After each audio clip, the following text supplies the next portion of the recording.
Business in the 217 on the WMAY morning news feed. I'm Greg Bishop, connecting as we do each and every week with Michelle Ownbey from the Springfield Business Journal to talk about some of the things happening in and around the Springfield business community. Michelle, thanks for taking time with us. Good morning, Greg. Good morning. So COVID testing sites, of course, there are some legit ones and there are some ones that, officials are warning about. Tell us what we know and where people should refrain from getting tested for COVID-19. Right. Well, as you drive around town, you see an increasing number of these pop-up sites with the little tents and all that, and the trailers, and they've got the signs, "Get your free COVID test here," and that sounds pretty good to a lot of people because we know the over-the-counter at-home test kits are in pretty short supply, and good luck coming across one.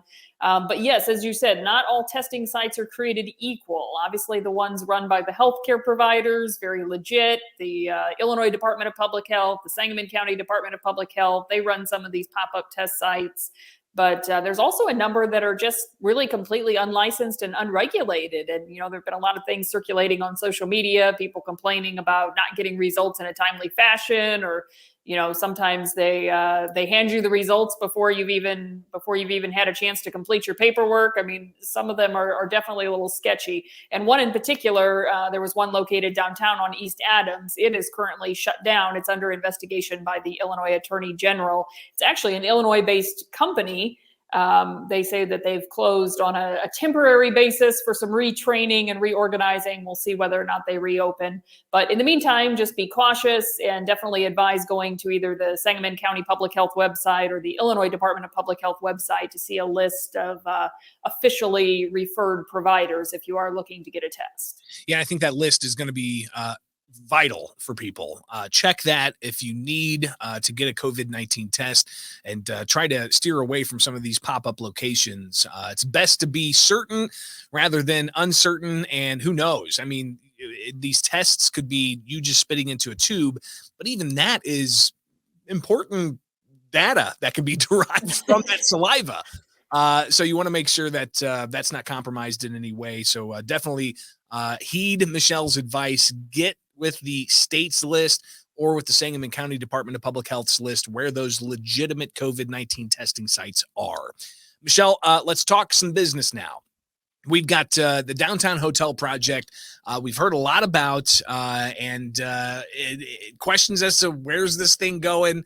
Give us the latest of what we know, and maybe some timelines of when we can see some stuff happening here.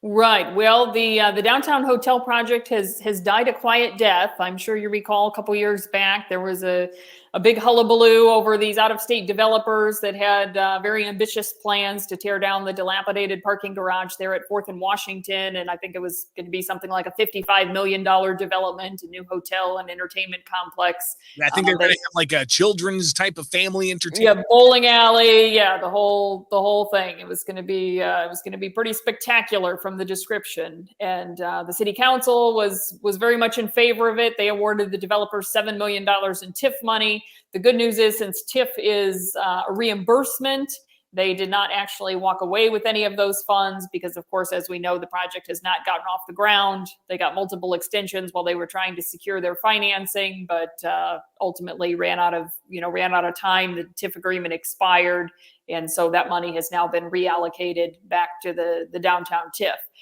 The good news is the city is still moving forward with plans to demolish that parking garage. They actually put it out for bid last month and hope to award a contract pretty shortly here.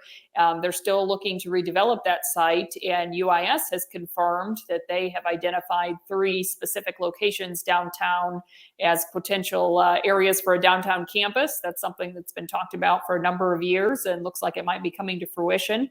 And they did confirm that one of the locations that they're interested in is the Illinois Sheriff's Association building, which is right across from that parking garage. So potentially that old parking garage could get torn down, a new one built in its place that would provide parking to service the downtown hub for UIS. And they say they're hoping to have an announcement maybe as soon as February or March, kind of waiting on funding from the state and looking to see what the governor does. But that could be great news for downtown if that all comes to fruition. Well, I know that when it happens, we'll hear about it from the Springfield Business Journal and from publisher Michelle Ownbey, who joins us now on the WMAY morning news feed.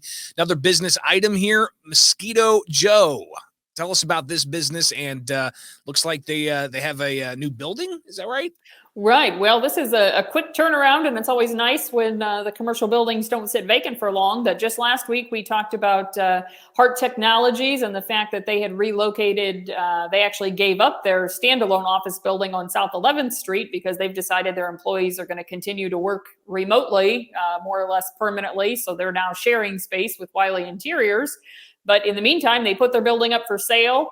And within just a couple of days of being on the market, it was under contract. As you mentioned, Mosquito Joe of Springfield is looking at that building. It's contingent on a zoning change. So there's actually a vote tonight at Planning and Zoning. And then, of course, it has to go to City Council for final approval.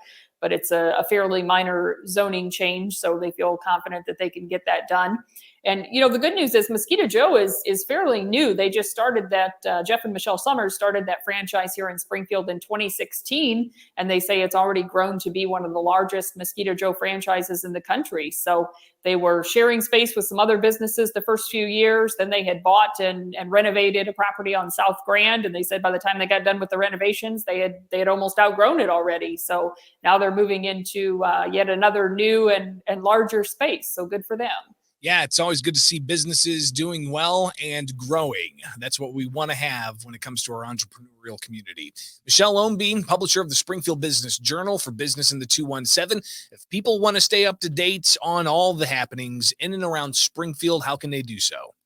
Definitely the best way is to go to our website, springfieldbusinessjournal.com. You can get signed up for the BizBytes weekly newsletter, which is free of charge. And of course, you can also make sure you get that print edition sent to your home or office.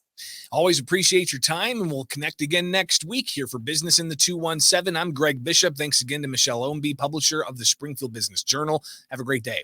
Thanks, Greg.